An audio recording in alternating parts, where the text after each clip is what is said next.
बच्चे को खांसी आ रही है, बुखार भी है, सर्दी लग गई होगी।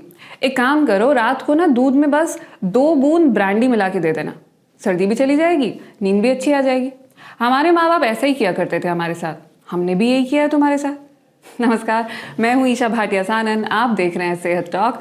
पिछले एपिसोड में मैंने शराब की बात शुरू की थी, आज उसी को आगे बढ़ाते हैं और इससे जुड़ी कुछ गलतफहमियों को साफ कर लेते हैं।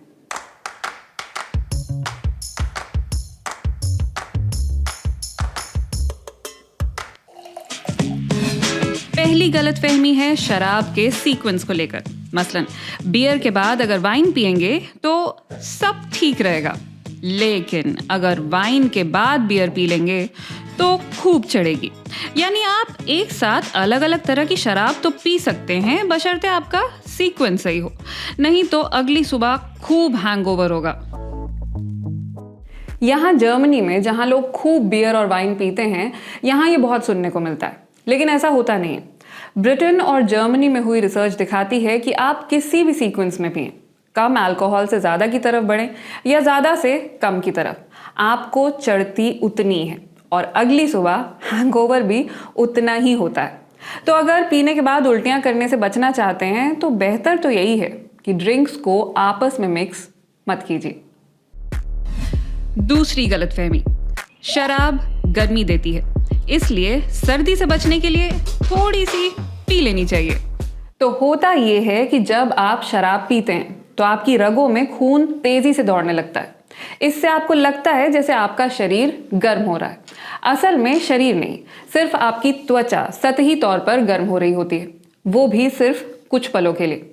उसके बाद आपका शरीर ठंडा होने लगता है और फिर गर्मी के एहसास के लिए आप और शराब पीते चले जाते हैं।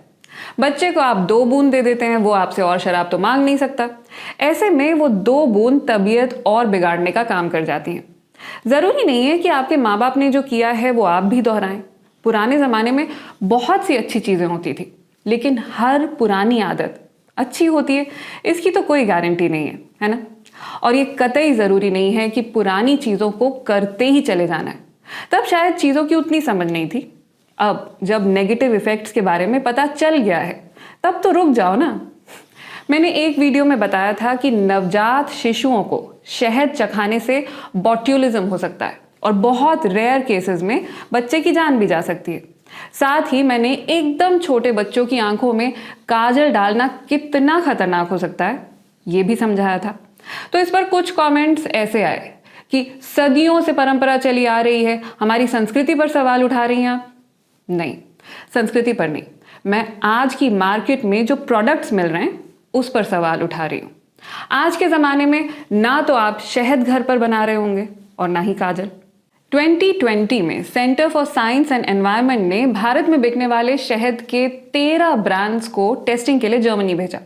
इन 13 में से सिर्फ 3 ही प्योरिटी टेस्ट पास कर पाए, बाकी सब में मिलावट मिली। और ये 3 पॉपुलर ब्रांड्स भी नहीं थे। मिनिस्ट्री ऑफ कंज्यूमर अफेयर्स ने अपनी वेबसाइट पर इन 10 ब्रांड्स की डिटेल्स देते हुए लिखा, none of the brands is pure honey. इनमें से कोई भी शुद्ध शहद नहीं है।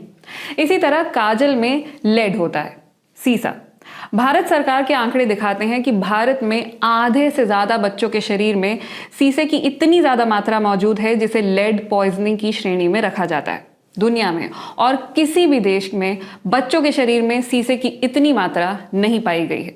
अब वापस आते हैं बच्चों को 2 बूंद जिंदगी की नहीं, ब्रांडी की देने पर। अब ब्रांडी कोई भारत का पारंपरिक ड्रिंक तो है नहीं, है क्या? अंग्रेज इसे भारत लेकर आए थे।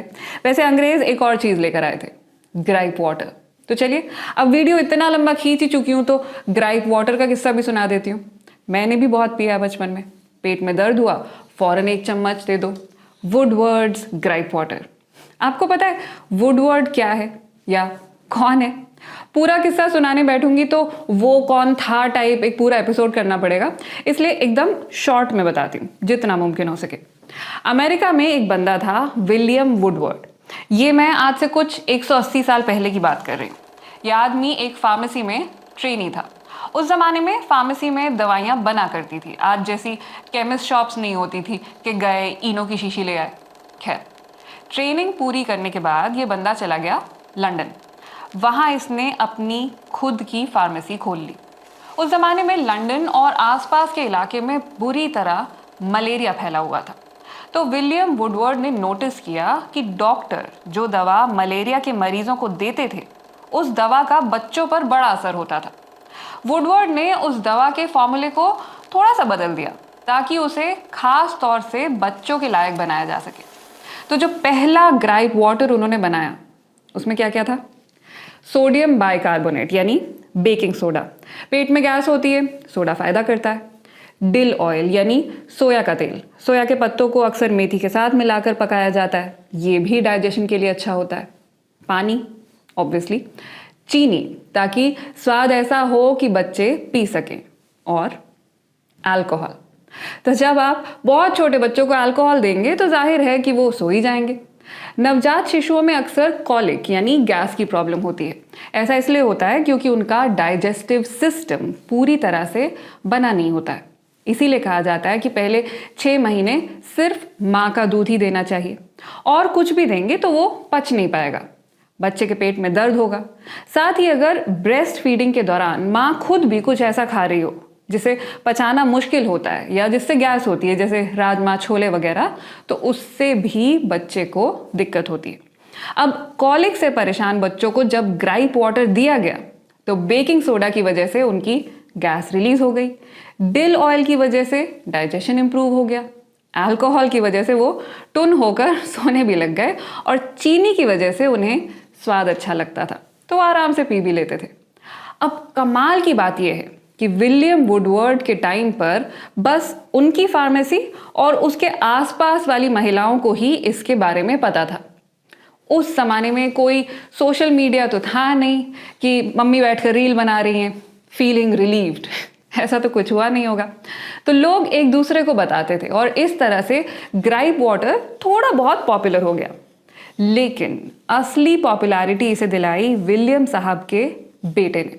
उनकी मार्केटिंग स्ट्रैटेजी इतनी गजब की थी कि लंदन छोड़िए, पूरे ब्रिटेन में, और सिर्फ ब्रिटेन में ही नहीं, ब्रिटेन की जितनी कॉलोनीज थी, साहब ने सब जगह ग्राइप वाटर पहुंचा दिया। चाइना तक में लोग पागल हो रहे थे ग्राइप वाटर के लिए।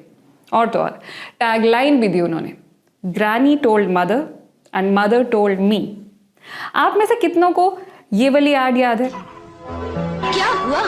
बच्ची रो रही थी। वुडवर्ड्स दे दे, वही तो मैं तुम्हें देती थी जब तुम छोटे थे। क्या हुआ? बच्ची रो रही थी। वुडवर्ड्स दे दे, वही तो मैं तुम्हें देती थी जब तुम छोटी थी। क्या हुआ?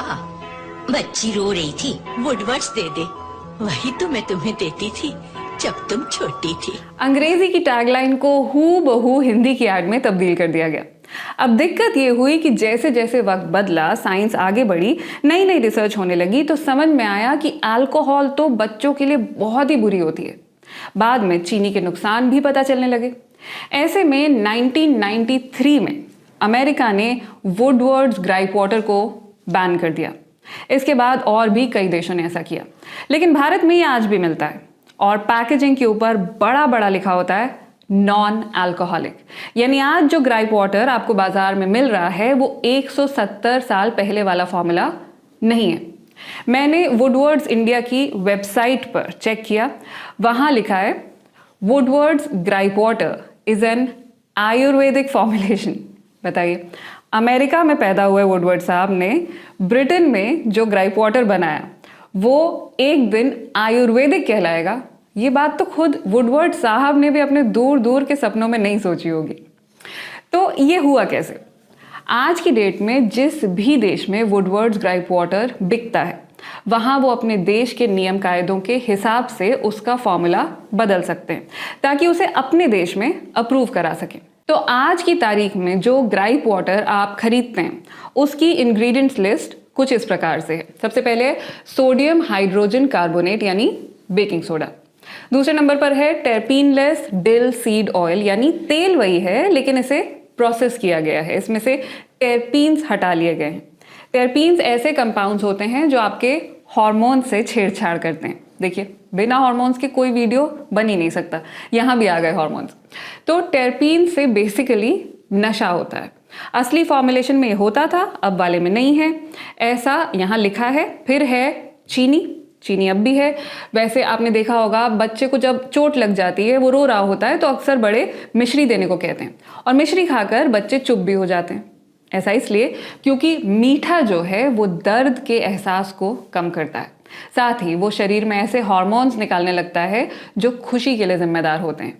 वही काम चीनी कर रही है। लेकिन दिक्कत ये है कि चीनी एडिक्टिव होती है, इसलिए ग्राइप वाटर या उस जैसी मीठी चीज़ों की लत भी लग सकती है। खैर, इन 3 चीज़ों के बाद है bronopol, sodium methyl paraben, sodium propyl paraben, sodium benzoate. ये सब जो हैं ये प्रेजर्वेटिव्स हैं। ये सब ओरिजिनल फॉर्मुलेशन में नहीं हुआ करते थे। तो आप अपने बच्चों को ग्राइप वाटर देना चाहते हैं या नहीं, ये आपकी मर्जी है। हाँ, 6 महीने साल से छोटे बच्चे को कुछ भी देने से पहले डॉक्टर से पूछ लेना ठीक रहता है। लेकिन coming back to the original point, आप ग्राइप वाटर दें ना दें, ब्रांडी मत दीजिए प्लीज। अब आगे बढ़ते हैं। गलतफहमी नंबर 3, खाने के बाद थोड़ी सी पी ली जाए तो खाना हजम करने में आसानी होती है। पीने वालों के भी क्या क्या बहाने हैं ना। किसी को खाने से पहले पीनी है तो किसी को खाने के बाद। वैसे खाली पेट पीना तो बहुत ही खतरनाक है। जब आपके पेट में खाना नहीं होता है तो शराब सीधे आपके ब्लड स्ट्रीम में पहुंच जाती है, इसलिए फौरन नशा होता है। जिन्हें पैसा वसूलना होता है वो यही करते हैं और अपनी सेहत पर भी शराब फेर देते हैं। खैर, भारत में इसका इतना चलन नहीं है, लेकिन कई देशों में खाना खाने के बाद तरह तरह के स्पिरिट्स मिलते हैं। कोई सौंफ का बना होता है, कोई अदरक का, कोई संतरे का, तो कोई चावल का। खाने के बाद इसका सिर्फ एक शॉट लिया जाता है ताकि खाना हजम हो जाए, लेकिन रिसर्च दिखाती है कि इससे डाइजेशन फास्ट नहीं स्लो हो जाता है। तो जनाब, ये बहाना तो नहीं चलेगा। बेहतर होगा अगर आप खाना खाने के कुछ देर बाद गर्म पानी पिएं। ग्रीन टी खरीदने की भी जरूरत नहीं है। पानी में ही थोड़ा पुदीना और मन करे तो हल्का सा नींबू डाल लें, इतना काफी है। बहरहाल, अगली गलतफहमी, अल्कोहल पीने से दिमाग के सेल्स धीरे धीरे मरने लगते हैं, इसलिए शराब पीने वाले लोग धीरे धीरे पागल हो जाते हैं। ये इस पर डिपेंड करता है कि आप कितनी पी रहे हैं। अगर आप वंस इन अ वाइल एक बियर या एक वाइन पी लेते हैं तो इट्स ऑल गुड, लेकिन अगर आप हर रोज एक बोतल पी रहे हैं तो घबराने की बात है। अगर आपको नशे की लत लग रही है तो शराब वाकई आपके दिमाग को खराब कर रही है। ऐसे में आप साफ साफ सोच नहीं पाएंगे, अपने रोजमर्रा के काम भी ठीक से नहीं कर पाएंगे। तो पीजिए, मगर लिमिट में। गलतफहमी नंबर 5, पकाने पर अल्कोहल उड़ जाता है तो आप अपनी स्पेशल रेसिपीज में बेहिचक वाइन डाल सकते हैं, कोई फर्क नहीं पड़ेगा। फर्क पड़ेगा। शराब उड़ जाती है, ये सही है, लेकिन पूरी तरह से नहीं। आप चाहें तो खाने को घंटों तक पका लें, लेकिन थोड़ी बहुत अल्कोहल उसमें रहेगी, और जिसे अल्कोहल की बिल्कुल भी आदत नहीं है उसे इसका असर भी महसूस होगा। इसलिए महंगे रेस्टोरेंट में ऑर्डर करते हुए ध्यान दें। कुल मिलाकर बात ये हुई कि कभी कभार किसी पार्टी में थोड़ी बहुत ड्रिंक कर लेने से कोई हर्ज नहीं है, लेकिन अगर अपनी सेहत का ध्यान रखना है तो इससे जितना हो सके दूर ही रहें। और जैसा कि मैंने पिछली बार कहा था, इसके नुकसान से बचना है तो इसके बारे में खुलकर बात करें। बियर और विस्की के डिफरेंस को तभी समझ पाएंगे ना। उम्मीद है आपने आज भी कुछ नया सीखा होगा। आपने भी बचपन में ग्राइप वाटर पिया है या अपने बच्चों को पिलाया है? तो बताएं मुझे कमेंट करके। मैं मिलूंगी आपसे अगली बार। नमस्कार।